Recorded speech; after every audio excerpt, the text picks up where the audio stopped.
Hi, and welcome back to Football Made Simple. When you think of the best midfield trios, not only of just the last few years, but of all time, two trios, 6 names will almost certainly be on that list. The first will be Barcelona's impeccable midfield three of Busquets, Xavi and Iniesta. And the second, of course, is Real Madrid's golden three, consisting of Casemiro, Toni Kroos and Luka Modric. But tactically speaking, what are the similarities between these two midfields? And perhaps more importantly, what are the differences? In this video we'll explore just that. Let's first look at the similarities in possession. When looking at the profiles of these midfields, we can see a lot of similarities, especially in possession. The function and profile of Xavi and Kroos, as well as that of Modric and Iniesta, are quite similar, just that they were opposite sides of the midfield threes. There was onus on Xavi and Kroos to drop deeper in the possession phase, and they were the players that teams looked to get the ball to as much as possible. They were the deep-lying playmakers, the orchestrators of everything that the team did. Looking at their stats across the season, both these players had the most attempted passes and completed passes for their teams. Both were great in small spaces and could be very press resistant if opponents looked to win the ball back from them. But they weren't primarily dribblers and were less mobile, so they preferred to make the ball do the talking, with both being elite at playing progressive line-breaking passes or going longer to switch the play. Both also had the tendency to drift wider when they dropped deep in the build-up play, not only to get space, but also to unlock their highly attacking fullbacks in Dani Alves on the right and Marcelo on the left. Luka Modric and Iniesta had some overlap in their functions. It's also fun to note that of the trios, Iniesta came closest to winning the Ballon d'Or, whilst Modric actually won the Ballon d'Or. For the most part, their roles were to be the highest midfielder of the three, to position themselves strategically between the lines to receive and create for the team higher up. This was often because for both sides, the deep-lying playmakers spent so much time on the ball that opposition teams would often drift to that side, freeing up the space for the highest man on the far side to receive and cause that damage higher up. And being the highest of the three meant that they were slightly less involved in the build-up play, and both tended to attempt the least passes for the side. But when their teams were under pressure, both were happy to drop deeper and did have the ability to play progressive passes.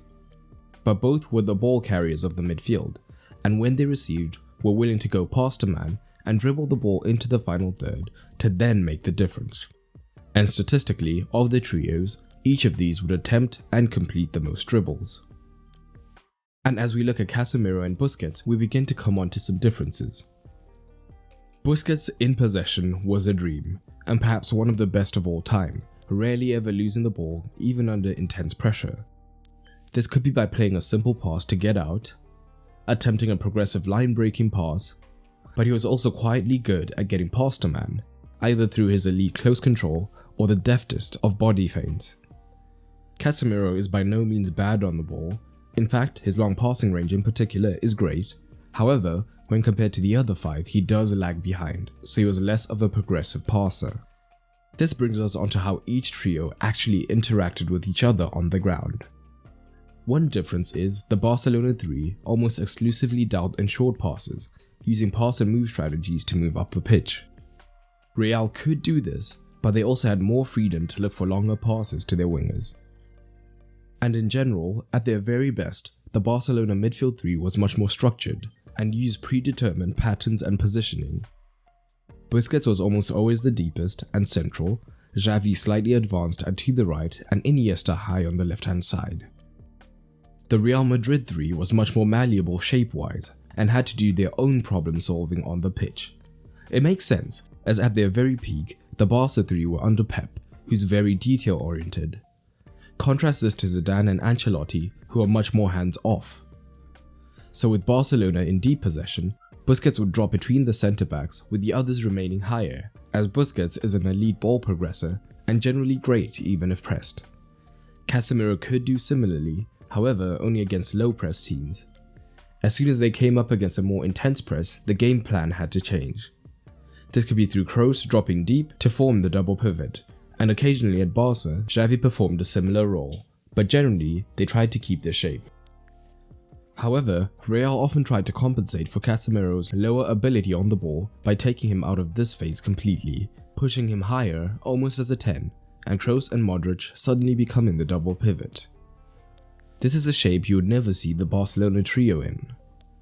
Alternatively, Casemiro could also stay deep, and Modric and Kroos split deep and extremely wide either side of Casemiro, making it extremely difficult for the opposition midfield to cover all three without leaving themselves vulnerable, and as a result, one of them would always be free. So again, the Madrid midfield was more flexible. This could be because Barcelona generally wanted to remain in close proximity, so they could play these shorter passes and generally dominate this region. Madrid were less obsessed with this domination of the center of the midfield. Instead, the midfield acted as a platform to get the ball into their attackers and allowed them to flourish. Defensively, both teams adapted to different matches, but there were some slight differences. Of the six, Casemiro is comparatively a defensive powerhouse and able to have a greater defensive workload as he is more mobile and could easily spot danger. Busquets could also do this, but needed a bit more protection. So how Barcelona tried to prevent Busquets becoming too exposed is by pressing much higher up as a unit to force the opponent into errors. And the Real midfield could join the press, but they were also much more comfortable with potentially leaving Casemiro more isolated as he could handle this. This is why Real could attack with a much more spread out midfield, because as discussed, if the ball did break, Casemiro could handle the defensive workload by himself. Both of these trios have an incredible honours list. The Barca 3 won 3 Champions Leagues, 5 La Ligas, 3 Supercopas, 3 Copa del Reys, and had the advantage of international football, winning the World Cup and the Euros. Reals have 4 Champions League, 3 La Ligas, 3 Super Cups, and 4 Club World Cups. But either way, any club would be delighted to have any of these trios. But what do you think of each of these 3? Any other similarities or differences you want to mention? Drop them down below. I hope you enjoyed this video, and if you did, you might enjoy the content available on my Patreon. Not only does Patreon help to support the continued production of content, as I am a one-man team, but it also gives you early access to videos that will come on the channel. You'll also get exclusive videos, get to vote on polls, and so much more. And it's cheaper than ever, no longer having a tier system, so everyone on the Patreon gets access to all the content. So head over to patreon.com/footballmadesimple to check it out. And a special thanks to my patrons like Bernabas de, Amal Sultan, Henrik Edward, Dimitros, Chrysophides, Liam White, and Jondi. But that's all for today, and remember, keep it simple.